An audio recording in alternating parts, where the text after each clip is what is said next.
This video is intended for you to learn about how to construct congruent and similar triangles. Let's go over a couple of notations first. The first question, you'll see this symbol that refers to congruent. So what we want to do in this first example is create another triangle that will be the same size, same shape. That's what it means to be congruent to my original triangle XYZ. And they also tell us to label it ABC. If you don't label it with the correct letters that they're asking you, you could probably lose points off from a test or an assessment that your teacher might provide. So what we want to do is basically duplicate or clone this same exact triangle by using a compass.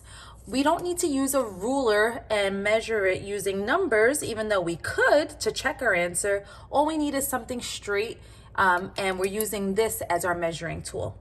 So step one would be, let's start by creating a point so that I'm able to have a starting point.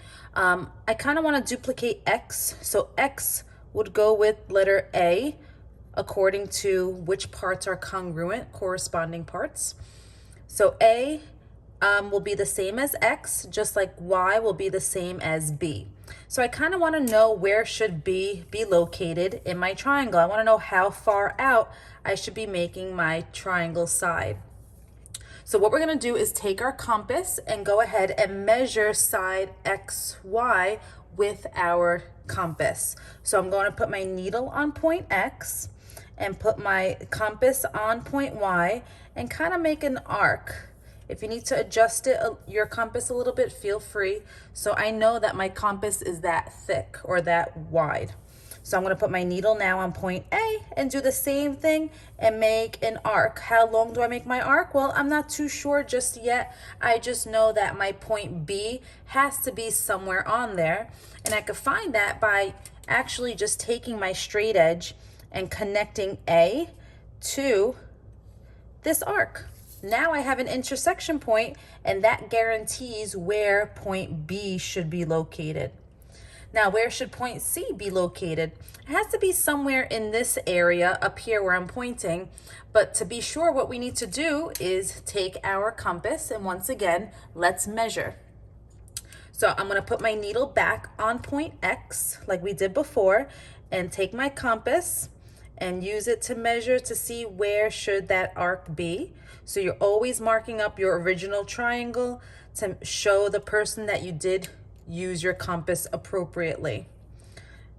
Sometimes it's a little difficult to open and close it, I know, but again, we want to try and be as accurate as possible. Okay, so once again, I'm going to put my needle on point A since X corresponds to A.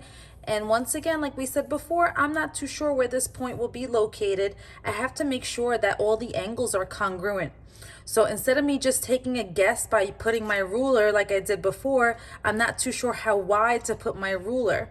So what we're going to have to do is now take your needle and put it on point Y and measure from Y to Z as well. So again, you're playing around with your compass a lot. Maybe you have a compass that looks like mine. If not, then sometimes it's a little difficult to open and close them. But again, these have to be precise or as precise as possible. So notice I'm making another arc. My needle's on Y. Notice now I have an intersection point at point Z. So what I'm going to do is now put my needle on point B. And now let's intersect the original arc that I already had. And there you have that intersection point. So you know the location of where point C should be. Let's go ahead, take our straight edge and connect A to C and B to C. And there you go. You just duplicated a triangle without using any measuring system. No inches, no centimeters. I know that this is the same exact triangle just by the looks of it. And if you wanted to double check your answer, like I said, you could use an actual ruler to do that. Let's go ahead and let's move on to a different type of example. My second question says, using a compass and straight edge, construct and label A prime, B prime, C prime, the image of ABC after a dilation with a scale factor of 2 centered at point B. Maybe you learned this in your geometry class. Dilation means to enlarge or reduce. It's all according to the scale factor. And since our scale factor is 2, that gives us a clue that this triangle ABC, we want it to be 2 times bigger. So basically what's going to happen is that triangle ABC will be similar to triangle A prime, B prime, C prime. So the symbol I just drew is called similar. Similar triangles have the same angles, but not the same side lengths. What's important is when we're using a scale factor of 2 is where the center point is for this dilation. This tells us that point B will not move. That means B prime, which is the corresponding angle of the image, will be in the same exact position. Point A prime will be just as long as A to B, but double the length of it. Same thing for C. If C is here, C prime should be double the length of where BC will be. So what we're going to do is leave point B stationary and do kind of what we did in the first example by just measuring using our compass. Again, no ruler is required. So I'm going to keep my needle on point B since that is the center point. And let's go ahead and measure A to B's width. Okay, make an arc. Oh, mine's a little off, so let me erase that. What you want to do is make a little arc so that the reader knows that you did measure it with your compass.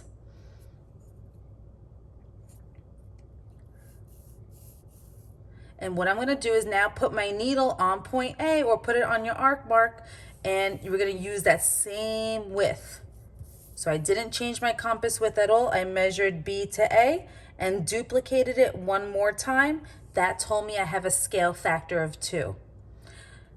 So where is point A prime located? Well, just like what we did in the first example, we said to just take our ruler and kind of extend the line segment so that it intersects the arc that we created. And there you go. This point will now be A prime. I'm going to do that again, but now instead of doing it for that side, let's move on to the second side, BC. Let's go ahead, put our needle on B. That's our center point. And we're going to measure C, make an arc. So again, the reader knows that you did use your compass to measure it. So I know that BC is that wide.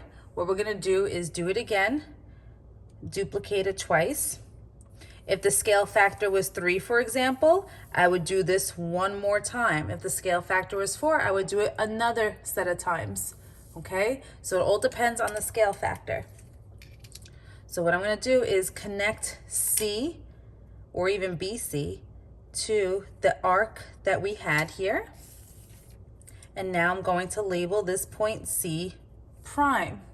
So now last step is to connect A to C prime, or A prime I should say, to C prime. And there you go. You could tell that AC and A prime C prime are parallel to each other, and it will be double the length in size.